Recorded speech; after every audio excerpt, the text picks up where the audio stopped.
ఆడదాని సౌభాగ్య వస్తువుల్లో చెవులకు పెట్టుకునేటటువంటి ఆభరణాలు ఒకటి. ఎట్టి పరిస్థితులలో భర్తకి చెవికి ఆభరణం లేకుండా కనపడకూడదు. ఏ కారణం చేతనైనా తాటంకములను తీయవలసి వస్తే ఏవి పడితే అవి చెవిలో పెట్టుకుని ఉండడానికి వీలు లేదు. అది గండకాలమైతే భర్తకి తీసుకొచ్చేస్తుంది మృత్యువుని.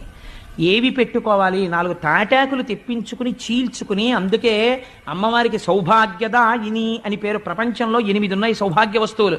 వీటిని కాలితో తంతే లక్ష్మీదేవి వెళ్ళిపోతుంది. అందులో ఉప్పు ఒకటి. అందుకే ఉప్పొద్దు అని కానీ ఉప్పు తగ్గిందని కానీ భోజనం దగ్గర అనరు.